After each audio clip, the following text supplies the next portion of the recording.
Hello everyone, welcome to our YouTube channel Education Wire. Today we will talk about The Horse Dealer's Daughter by D.H. Lawrence.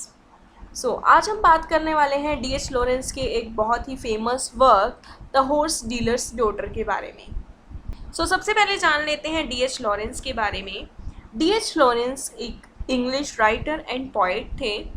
इनका birth 1885 में हुआ और death 1930 में हुई। इसके अलावा इनके कुछ नोटेबल वर्क्स हैं जैसे कि lady Chatterley's lover, women in love, the rainbow and other. D.H. Lawrence अपने टाइम के बहुत ही फेमस राइटर माने जाते थे।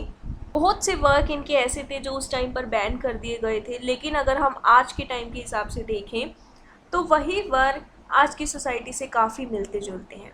तो हम देख सकते हैं कि इनकी थिंकिंग, इनका माइंडसेट उस टाइम से भी कितना मॉडर्न था। आइए स्टार्ट करते हैं हॉर्स डीलर डॉटर के बारे में जानते हैं। सबसे पहले मिलते हैं मेबल से। मेबल परविन, ये 27 इयर्स ओल्ड है, अनमैरिड है। साथ में इसके 3 भाई हैं जिसमें से जोए, फ्रेड हेनरी और मैलकोलम थे।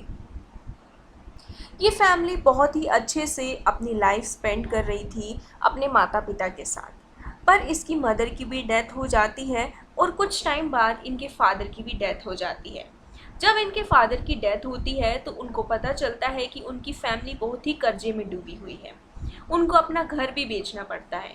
उनके पिताजी जो हॉर्सेस का बिजनेस करते थे, जैसा कि हमें नाम से पता चल रहा है हॉर्स डीलर्स डॉटर, तो जो उनके पिताजी हॉर्सेस का बिजनेस करते थे उन हॉर्सेस को भी उनको बेचना पड़ा। इसके बाद वो डिसाइड करते हैं कि मेबल कहाँ रहेगी। वो कहते हैं तुम दूसरी सिस्टर, मे बी उनकी कज़न लूसी के पास चली जाओ और वहीं जाकर रहो। तो जोय मेबल को कहता है कि सर्वेंट की जॉब सर्च कर लो। मेबल बहुत ही निराश हो जाती है और सोचती है कि जब तक उसके पिताजी यहाँ पर थे, उनके साथ रहती थी, तब तक लाइफ कितनी ठीक थी। उनका स्टैंडर्ड, उनका वे ऑफ लिविंग सब कुछ मेंटेन था। फिर वो डेली फ्लावर्स लेकर अपनी मदर की ग्रेव पर जाती थी, उसको क्लीन करती और वहीं पर कुछ घंटे अपना वक्त बिताती थी। कुछ टाइम के लिए वो वहाँ पर जाती है, वो उसका डेली रूटीन का पार्ट था। वहाँ पर वो एक बार जैक फ्रेगसन से भी टकराई। जैक एक लोकल डॉक्टर है और उनका फैमिली फ्रेंड भी है परविन ब्रदर्स का, यानी कि जो मेबल के ब्रदर्स थे उनका एक फ्रेंड भी है और साथ में उनका लोकल डॉक्टर भी है। बट उसका परविन फैमिली से कुछ अलग ही रहन सहन है, क्योंकि वो विलेज से बाहर की तरफ रहता है और साथ में बहुत ही एजुकेटेड मैन है। इसके बाद मेबल एक दिन अपनी लाइफ से फ्रस्ट्रेट होकर, जो उसका डेली रूटीन चल रहा होता है, अपनी मदर की ग्रेव पर जाना और अपने पिताजी से, उसके पिताजी की भी डेथ हो जाती है और फिर उसके ब्रदर्स भी जो देख रेख नहीं कर रहे होते उसको बोल देते हैं कि अपने सिस्टर के पास जाकर रहे। तो वो अपने लाइफ से एक दिन फ्रस्ट्रेट होकर पॉन्ड की डायरेक्शन में जा रही होती है।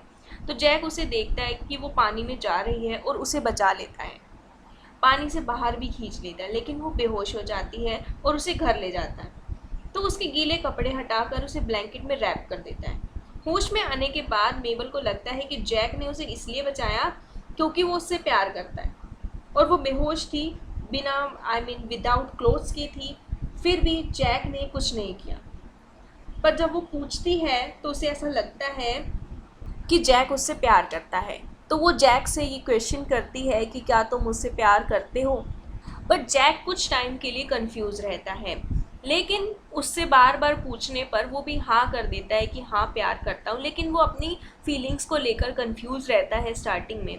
और फिर वो एक पैशनेट किस करते हैं। उसके बाद मेबल जैक से बात करती है कि वो उसे कहती है कि हमारा मैच सही नहीं है, कि कहाँ वो इतना एजुकेटेड और high standard high profile man और कहाँ ये मेबल।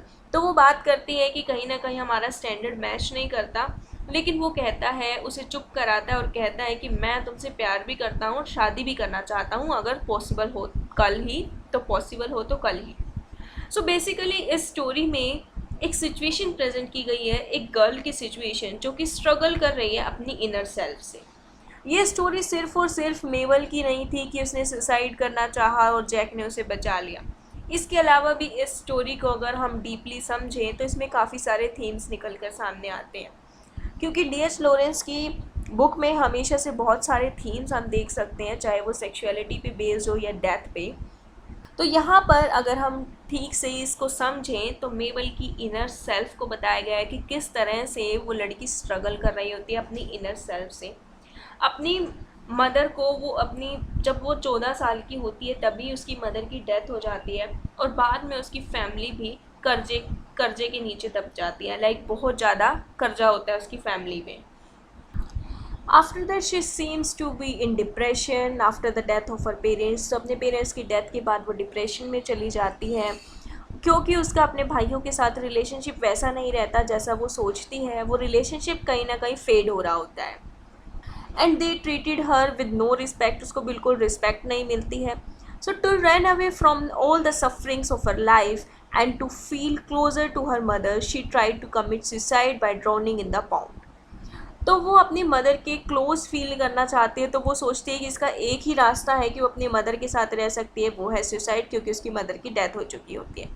But the situation of her inner world changes when she met doctor Jack Ferguson who saved her from drowning in the pond. But जो उसकी सिचुएशन है वो चेंज हो जाती है जब वो जैक फ्रेगुसन से मिलती है, क्योंकि वो उसे बचा लेता है और उसके बाद वो उसके लिए प्यार फील करती है, लव की फीलिंग एक्सप्रेस करती है और उससे भी पूछती है, तो वो हाँ बोलता है। तो ये स्टोरी बेसिकली बहुत सारे सिंबल रिप्रेजेंट करती है, बहुत सारे थीम, जैसा कि love, family, death and suicide. इसमें साथ ही साथ फैमिली दिखाई गई है, फैमिली ब्रेकडाउन दिखाया गया है कि एक अर्ली एज में ही उसकी मदर की डेथ हो जाती है, और तीनों भाई जहाँ पर ये फील किया जाता है, एक इमोशनल फीलिंग दिखाई जानी चाहिए कि फैमिली किस तरह से चलानी है, लेकिन वो इमोशंस को साइड में रख कर अपनी बहन को कज़न के पास भेज देते हैं कि वो वहाँ जाकर अपनी लाइफ स्पेंड करें, हम नहीं रखने वाले। तो बेसिकली जहाँ पर पेरेंट्स की डेथ के बाद तीनों भाइयों से ये उम्मीद रखी जाती है कि वो अपनी बहन को संभालें और साथ में एक दूसरे के साथ खड़े हो, एक दूसरे को सपोर्ट करें, ऐसा कुछ भी नहीं होता। वो उसे भी दूर भेज देते हैं और उससे कहते हैं कि और कुछ नहीं तो एक सर्वेंट की ही नौकरी कर ले, जाकर ढूंढ ले। उसके बाद मेबल की लाइफ ऐसी चलती है, वो रेगुलरली चर्च जाती है, अपने फादर की भी सेवा करती थी, लेकिन उसके बाद ऐसा कुछ नहीं होता। उसके फादर की डेथ के बाद लोनलीनेस और डिप्रेशन भी दिखाया गया है, यहाँ पर मेन थीम हम देख सकते हैं।